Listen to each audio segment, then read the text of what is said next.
We're going to begin our discussion of preparation of operating budgets by walking through an example. And we're going to be using big bad bikes. We will start really as the backbone of our operating budget with our sales budget.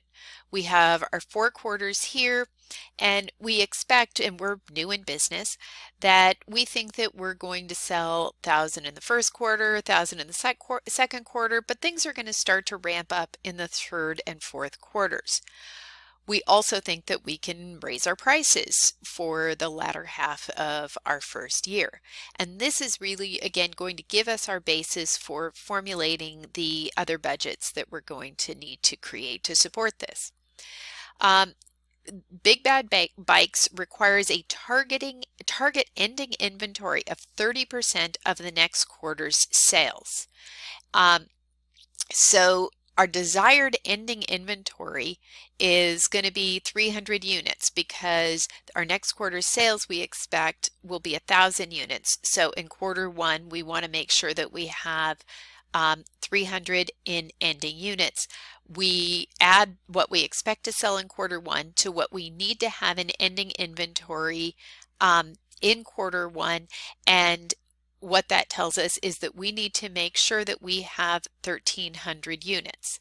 We have right now no units, so we need to produce 1,300 units in order to not only meet the expected sales, but what we really want to do is set this company up so that we don't have shortages in manufacturing, that everything we know we're going to sell in the next quarter, we already have sitting in our warehouse.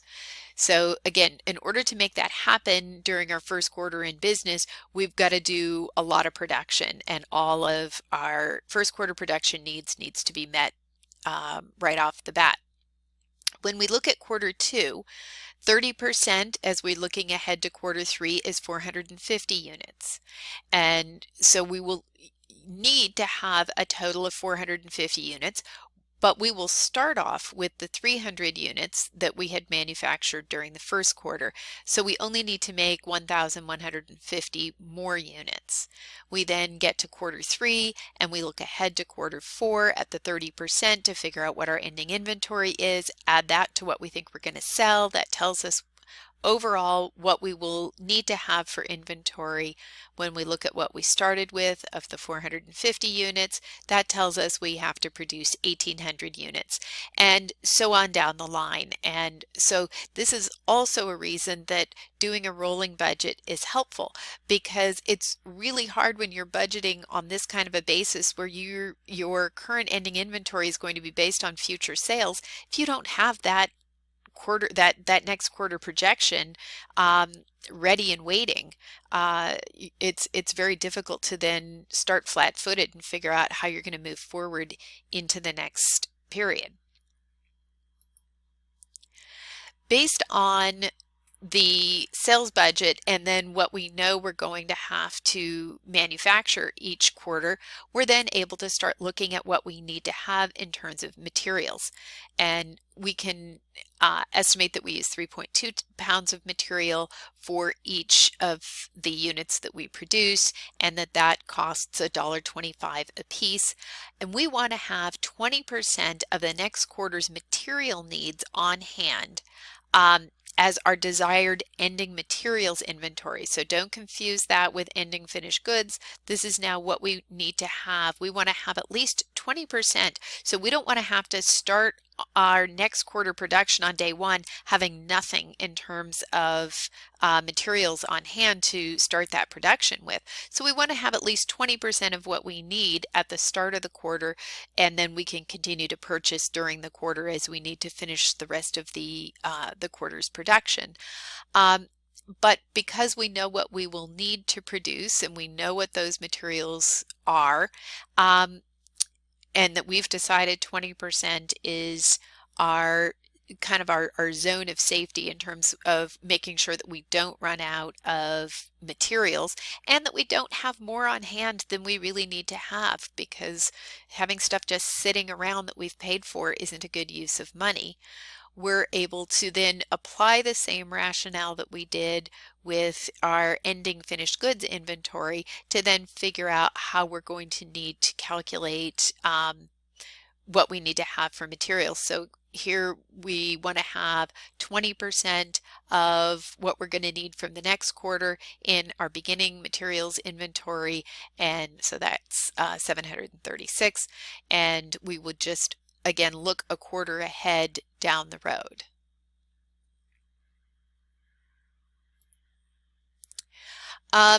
So they know that they need 45 minutes or 3/4 of an hour of labor for each of the units produced, and that we pay our folks $20 an hour. Well, we don't pay them $20 an hour because the labor costs includes more than just what we pay these folks.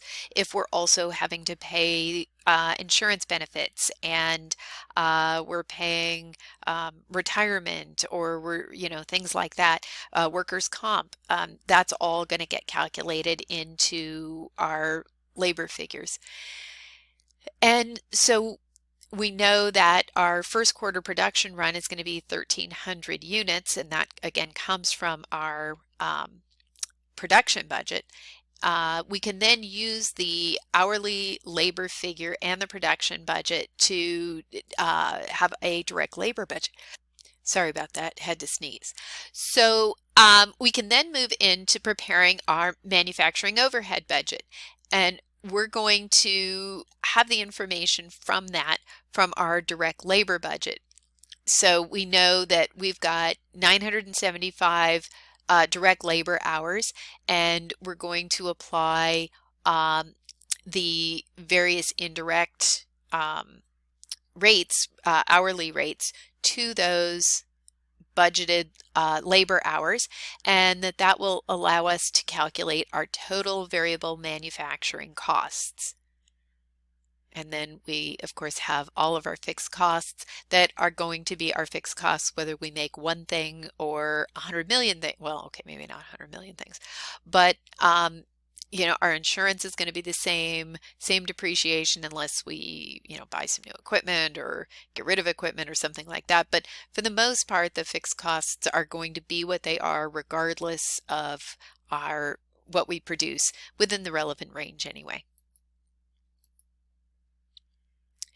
We then have our sales and administrative expense budget, and this goes back to the sales budget because we're going to be paying sales commissions per unit sold, and obviously we get that information from the sales budget, and we can then use that to calculate how much we're going to pay in commissions, the transportation costs, and any fixed salaries that go along with the sales budget. So we might have administrative folks on our sales side.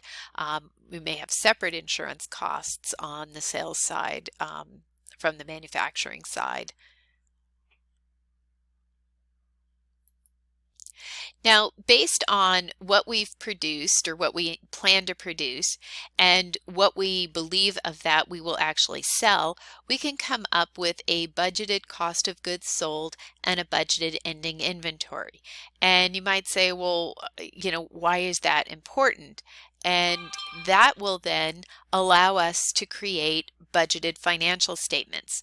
The budgeted cost of goods sold will plug right into a budgeted income statement.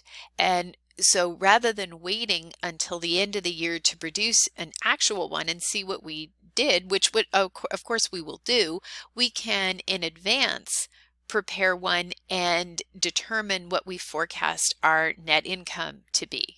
And I'm actually going to stop this video here and go on to the next video for the preparation of the financial budget.